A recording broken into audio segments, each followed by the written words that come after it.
All right, ladies and gentlemen, welcome back to the channel again. Thank y'all so much for coming over. Now, I have been letting this play out. I've been hearing a lot of rumors. I always say whenever a celebrity passes away, it's just weird. It's just a weird feeling that you get, especially for someone who kind of speaks out against the industry, stuff like that. Now, I got this video here. It says, Katt Williams confirms why Malcolm Jamal Warner death doesn't make sense. And it says set up with a question mark. I don't know this to be true. I don't know if Katt Williams is even going to say anything in this video dealing with Malcolm, or is he going to be talking about stuff in the past that kind of goes together. How when you had him on Club Shay Shay, he was talking about the all truths will be revealed. I always try to read in between the lines, but take this video with a grain of salt. But I just want to see if any new information has come out. So we ain't gonna waste no more time. Let's jump right into it. We can go through 300 years of history and look for all the black people that fit the description you just said. Malcolm Jamal Warner, dead at the age of 54 on a drowning accident while he was vacationing with his family. Something's not adding up. Malcolm Jamal Warner, star of The Cosby Show, reportedly drowned while trying to save his daughter in Costa Rica. But wait, Katt Williams isn't buying it. And honestly, neither should you. Because what he just said about Malcolm's death flips the whole narrative on its head. This isn't just a tragedy. This might be a cover-up. One designed to silence a man who knew too much, or worse, was trying to break free from the industry's grip. And if what Katt says is true, then someone wanted him gone, badly. Stay tuned, because in just a moment, you'll hear the explosive statement Katt made that may explain why Malcolm was never supposed to come back alive. And once you hear it, you'll never look at this story the same way again. It's the Illuminati at our own detriment. When people are against the Illuminati, then they get punched in the face all the time. Because this ain't just about an accidental drowning. This is about how a man lived, how they tried to drag him down because he refused to comply, and how they only started showing him love once he was no longer here to feel it. Without further delay, let's get into it, because this is some scary business going on here. If I die tomorrow, I know I would go with a smile on my face. First, we need to be real. Malcolm wasn't just some child actor we forgot about. He was the heart of The Cosby Show. He was the example of a young black man on TV who didn't have to be angry, dangerous, or dumb. He had intelligence, charm, and discipline, and he carried that same energy into his adult life. As a kid, he had big dreams and hoped the success he had found would go on and on. How long do you hope this goes on? For a long time. Unfortunately, that would not be the story. This wasn't just a sad accident. This was a moment that hit hard because of who Malcolm Jamal Warner was, how he lived, and how he died. On July 20th, 2025, Malcolm was on vacation in Costa Rica with his family. They were at a beach called Playa Grande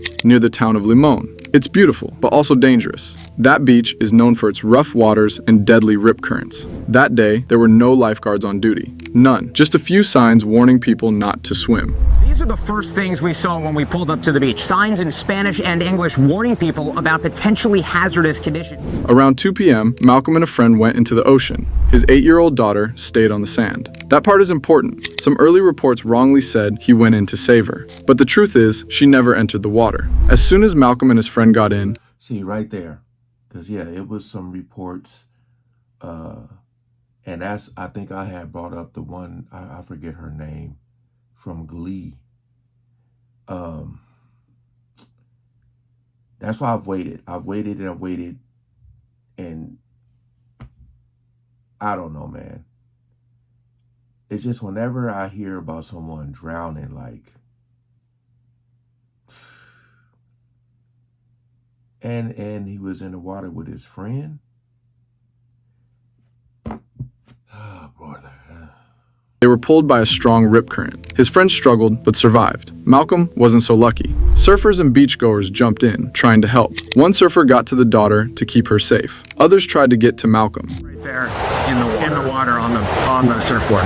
And when he didn't respond to that, my friend rapidly took him into the beach and they immediately began CPR. They pulled him out of the water unconscious. People on the beach and Red Cross medics gave him CPR for nearly 45 minutes. They even used a defibrillator, but he never came back. He was pronounced dead right there on the beach. The official cause of death? Asphyxiation from drowning. The autopsy ruled it an accident, but it was preventable. There weren't enough resources, and lifeguards had been sent to another nearby beach. What really hit different about Malcolm Jamal Warner's death wasn't just losing another beloved black actor, it was how he left us and who he left behind. In the middle of all the shock and silence, one name stood out in the reports: his daughter. That's right, Malcolm had a young daughter, and she was with him on that trip. He wasn't on some wild celebrity getaway, he was being a dad, a real one. And let's not forget, he had always kept her life private. No reality shows, no tabloid photos. You'd barely even hear about her because he wanted to shield her from the chaos of the spotlight. I like to keep them and their identity private. I want people to know that it is possible to be happy and to have love. That was the kind of man Malcolm was. While some other celebs are out here parading their kids for clicks and clout, Malcolm was building a bond in peace. That trip, now his final one, was meant to be memories for her, not trauma. But sadly, it ended in the worst way possible. And here's the part that burns. He died still grinding, still trying to fully break through in an industry that uses black men up and throws them away when they stop trending. His estimated net worth, around $6 million. That's decent for a regular person, sure, but for someone who helped shape black TV history, that's insulting. Like Katt Williams always told us, if you're black in Hollywood and you don't play their game, they shut you down. He spoke on how certain roles, especially for black men, are designed to humiliate. He warned about those private rooms, those career tests, and the price of staying true to yourself. And folks laughed at him, called him paranoid, unstable, crazy. But everything he said is unfolding in front of our eyes right now. For years, I've done nothing but collect information, knowledge, and your secrets. So if you and a man was in a corner doing something you wasn't supposed to be doing, You will tell it. No, somebody come to tell me. Other black actors have spoken about this same thing. Tyler James Williams has talked about fighting to be seen beyond his child star image. Terrence Howard was loud about how unfair the pay was even when he was leading major shows. Even Orlando Jones said the moment you speak up or carry yourself with dignity, the checks start drying up. But Malcolm never sold out. He didn't chase scandals. We're going to get this money. We're going to get this 100th episode. Ultimately, they cut us at 88 because they... What did I talk about a while back? I said, if you want to know the difference, look at who you always see on the screen. It's some people, they say, whether it's a movie, whether it's a award show, whether it's a damn cartoon, a commercial, whatever the case may be, you always see certain people. And then you have people who you hardly see. I said that.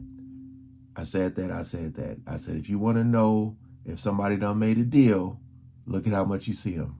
It's that simple.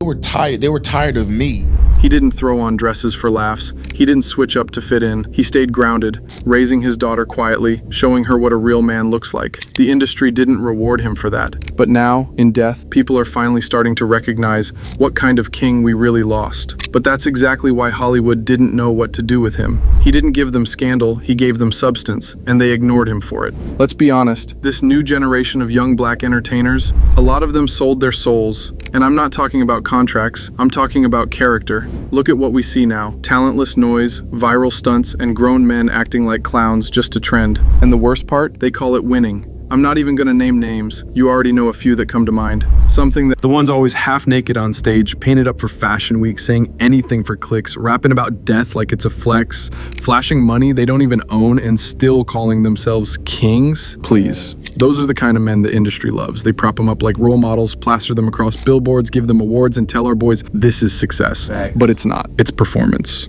It's controlled chaos packaged as culture. And behind the scenes, they ain't calling no shots, they're puppets. But puppets with diamonds and deals so they smile and keep dancing. Meanwhile, real ones like Malcolm Jamal Warner, who stood for something, get left behind. That's the game. And we're letting it play out. Katt Williams has been one of the only black celebrities bold enough to expose this to the core, even naming names. And what he said absolutely relates to Malcolm Jamal Warner's life and death. And one of the most telling parts, Katt talked about how real ones get punished. He named names, but also gave examples, how someone like himself or Dave Chappelle, who refused to bow down or wear dresses on screen for laughs, I say ain't the case. It's a cabal. It's a consortium.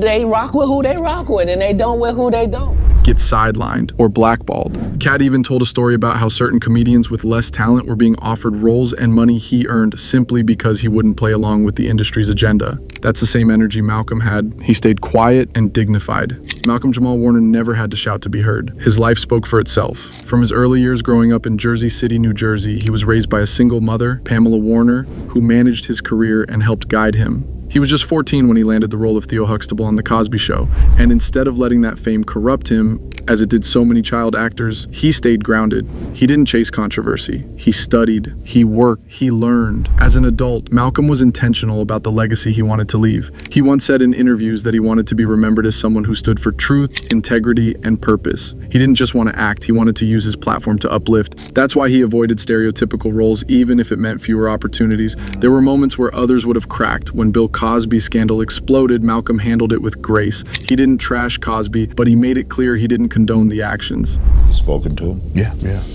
What's that been like? I mean, have you lost faith in him? Have you lost feelings for him? And No. What are your feelings? No, not at all. He protected his own image without exploiting the situation. Now that's class. He also used his artistry to build, not destroy. His Grammy-winning work with Robert Glasper fused spoken word and jazz. His poetry was powerful, layered, and conscious. And Not All Hood, his podcast, was created to break the myth that black men are only one thing. He was building a narrative beyond street life, beyond pain, one rooted in depth and dignity. Malcolm wasn't perfect, but he was real, and more importantly, he was consistent. He knew exactly how he wanted to be remembered, and he lived that way every single day. Is it not interesting and refreshing that Malcolm never had no TMZ drama, no mugshots, married, faithful, raising his daughter with love and intention? Grammy-winning poet, Emmy-nominated actor, director, musician. He wore all those hats with pride. And still, he did not get the exposure. The younger generation do not even get to know men like him. But here's the kicker. As soon as he died, suddenly everybody wanted to scream, legend, icon, streaming services rolling out tribute playlists, news anchors getting emotional on camera, celebs posting long captions about how we didn't deserve him. Oh please, where was all this energy when he was pitching his podcast, Not All Hood, a show created to talk about blackness beyond stereotypes? Where was the support when he was trying to get funding for independent projects? Where were the roles when he was still young, healthy, and ready to work? Y'all ignored him. Hollywood ignored him. The industry buried him long before that ocean ever did. And now the same folks that boxed him out are rebranding his legacy, packaging it up for profit. It's the same recycled playbook. Wait until they die, then celebrate them loud and fake. That's how they keep their hands clean. Think about Dave Chappelle. When he walked away from that $50 million deal with Comedy Central, they said he was insane. They painted him as unstable, delusional. But what did he say? That the show had become a minstrel act, that he didn't feel right making white folks laugh at black pain. Sound familiar? He was creating his own pathway against the establishment. And unencumbered by a company who was financing my art. Right. So there aren't higher ups that I have to listen to. The second you say, hey, this doesn't feel right, they throw you out. To hear him say that word, when you actually hear that word being said, like higher ups, oh man, that is huge right there. That's someone being aware of their surroundings and how the industry works. So again, I'm not saying that it's true that somebody tried to take him out or just whatever, but damn, hearing him say higher ups is crazy. They erase you. That's what they did to Katt, that's what they did to Malcolm, and if we're not careful, that's what they'll keep doing to anybody who dares to be real. You think this industry actually respects authenticity? Nah. Oh, no. It tolerates it when it's profitable. It celebrates it after it's dead. But while you're alive and breathing, you better fit into that box or get pushed off the shelf. Malcolm's death was tragic, yes, but it was also eye-opening because it exposed the game. Here was a man who did everything right, and they still ignored him until he was gone. Now they're trying to sell his name, trying to stream his shows, trying to play clips of him playing saxophone like he was Miles Davis or something. Y'all had decades to give him flowers. Now all you're offering is candles and tweets? It's exhausting. And what hurts even more is how familiar this all is. Think about how many times we've seen it. Nipsey Hussle left out the spotlight until the day he was killed. Then suddenly everyone knew he was a genius. Chadwick Boseman, quiet, hardworking, powerful, treated like royalty only after he was 6 feet under. Phife Dawg, Lisa Left Eye Lopez, hell, even Michael Jackson. They all had to die to be respected properly. The question is, why does someone have to stop breathing before folks start listening? Malcolm wasn't out here begging for attention. He wasn't clout chasing. He was just doing the work, writing poetry, directing, speaking out about toxic culture in music. He was calling out how rap had become a weapon used against black people, used to keep us numb, angry, distracted. And guess what? Nobody wanted to hear it until now. Meanwhile, if this had been some Hollywood darling with a wild past and a drug problem, there'd be 10 documentaries by now. Sadly, this could be the end. As much noise as we're hearing right now, tributes from celebrities, posts flooding social media, clips of Malcolm Jamal Warner's most heartfelt moments being reshared, let's be honest, we've seen this before. Hollywood mourns loud but moves on quickly. One week it's rest in power, the next it's back to pushing the same empty, soulless content that men like Malcolm stood against. And let's not even pretend that all these tributes are real. Half of them are industry PR, quick captions written by assistants, not actual grief. Will anything really change? Will his legacy be respected, let alone preserved? Or will it get buried under red carpets and reboots? Now that he's gone, will they finally amplify the messages he stood for? Or will they just use his death to feed the same machine that never truly embraced him? That's the real tragedy.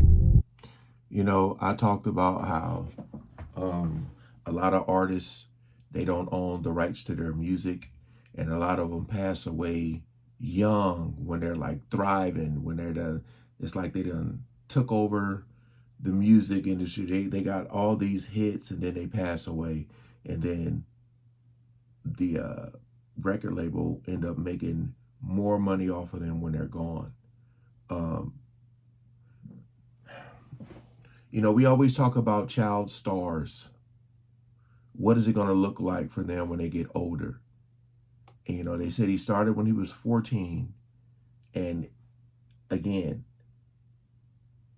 it wasn't that I wasn't keeping up with his career. It was just he wasn't in the spotlight.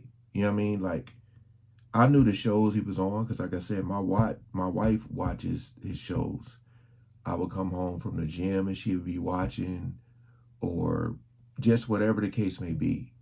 And I would sit at the dinner table and, you know, I would see what was going on the TV. So, but as far as drama, there wasn't drama. So, like I said, I don't know if these people be creating drama for people or whatever the case may be, but you know how someone do something, then they get canceled, but then they make some type of comeback. Could you imagine, because of Bill Cosby, right? Am I not mistaken? Like, they don't show the Cosby Show reruns. Could you imagine if they did? You know what I mean? Like, with Malcolm passing away, like, the ratings and the views and stuff will go way up. It's crazy, man, because I feel like, again, I'm not 100% sure if somebody did something or if this was just a freak accident. I do not know. All I'm saying is, when you go against the grain, they will come after you. Like, share, comment below, man. Appreciate y'all coming over and watching. Peace out.